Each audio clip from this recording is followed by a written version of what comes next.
ఎల్లప్పుడూ నిరాశ మరియు ఆందోళనతో ఉండే ఒక యువకుడు ఒకరోజు చెట్టు క్రింద కూర్చున్న ఒక వృద్ధ సన్యాసిని చూసి ఆయన దగ్గరకు వెళ్లి, గురువుగారు, నాలో ఎప్పుడూ కోపం, ఆందోళన, మనసంతా ఉక్కిరిబిక్కిరిగా అనిపిస్తూ ఉంటుంది. నన్ను ఎవరైనా ఏమైనా అంటే నేను తక్షణమే కోపంతో స్పందిస్తాను. ఈ క్రమంలో నేను వారిని బాధపెడతాను.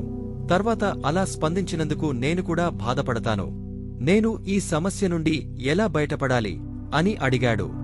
సన్యాసి నెమ్మదిగా కళ్ళు తెరిచి నవ్వుతూ, మీరు ఒక మార్కెట్లో నడుచుకుంటూ వెళ్తున్నట్లు ఊహించుకోండి. ఎవరో మిమ్మల్ని ఢీకొట్టి మీ వస్త్రాలపై వేడి టీ పోశారు. అప్పుడు మీరు ఎలా స్పందిస్తారు అని అడిగాడు. దానికి యువకుడు, నాకు చాలా కోపం వస్తుంది. నేను వెంటనే వారిపై స్పందిస్తాను అని సమాధానం ఇచ్చాడు. అయితే మిమ్మల్ని ఢీకొట్టిన వ్యక్తి ఒక అంధుడని మీరు గమనించారు. ఇప్పుడు కూడా మీరు అతనిపై అలాగే కోపంగా స్పందిస్తారా అని సన్యాసి అడిగాడు. అప్పుడు యువకుడు, లేదు, నేను అతనిపై కోపడను. కోపానికి బదులుగా నాకు అతనిపై కరుణ కలుగుతుంది అని సమాధానం ఇచ్చాడు. సన్యాసి నవ్వుతూ, మీరు ఇది గమనించారా? ఇక్కడ పరిస్థితి అలాగే ఉంది. ఇంకా మీపై టీ పడటమూ మారలేదు. కాని మీరు పరిస్థితిని అర్థం చేసుకున్నందున మీ స్పందన మారిపోయింది. నిజానికి మిమ్మల్ని బాధపెట్టే వారిని కూడా తమలో జ్ఞానం మరియు దయలేని గుడ్డివారుగా మీరు భావించండి. వారి ప్రవర్తనలకు మనం వెంటనే ఆవేశంతో స్పందిస్తే మనం అశాంతికి గురవుతాము. కాని ఆలోచించి అవగాహనతో ప్రతిస్పందిస్తే మనం ప్రశాంతంగా ఉంటాము అని అన్నారు. ఆ యువకుడు తల ఊపాడు. కాని విషయం ఇంకా పూర్తిగా అతనికి అర్థం అయినట్లు గురువుగారికి అనిపించలేదు. అప్పుడు ఆయన ఒక చిన్న కప్పులో నీటిని తీసుకొని అతనికి అందించారు. ఈ కప్పును సున్నితంగా కదిలిస్తూ, ఏం జరుగుతుందో చెప్పు అన్నారు. నీరు కదులుతుంది, అలలు ఏర్పడుతున్నాయి అని యువకుడు అన్నాడు. ఇప్పుడు ఆ కప్పుని తీవ్రంగా కదిలించు. ఇప్పుడు ఏం జరుగుతుందో చెప్పు అని అడిగారు. నీరు కప్పులో నుండి బయటకు చిందుతుంది అని యువకుడు సమాధానం ఇచ్చాడు.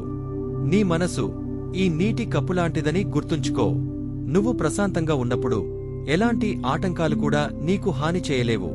కాని నువ్వు భావోద్వేగాలకు ఎక్కువగా గురైతే అవి కోపం, నిరాశ మరియు విచారంగా బయటపడతాయి. నువ్వు ఎంత ఎక్కువగా స్పందిస్తావో అంత ఎక్కువగా నిన్ను నువ్వు కోల్పోతావు. నువ్వు ఎంత నిశ్చలంగా ఉంటావో అంతగా నువ్వు నియంత్రణలో ఉంటావు అని సన్యాసి అన్నారు. కాని గురువుగారు, నా భావోద్వేగాలను నేను ఎలా నియంత్రణలో ఉంచుకోగలను అని యువకుడు అడిగాడు. ప్రతిస్పందించడానికి బదులుగా ఒక్క క్షణమాగి గట్టిగా ఊపిరి పీల్చుకోండి. ఆలోచించండి. మిమ్మల్ని మీరు ప్రశ్నించుకోండి. ఈ సమయంలో నేను స్పందించాల్సిన అవసరం ఎంతవరకు ఉంది అని. చాలా సందర్భాల్లో వెంటనే స్పందించడం అనేది సరైన ఎంపిక కాదు. కాబట్టి ప్రశాంతంగా చేసే ప్రతిస్పందన శక్తిని కలిగి ఉంటుంది.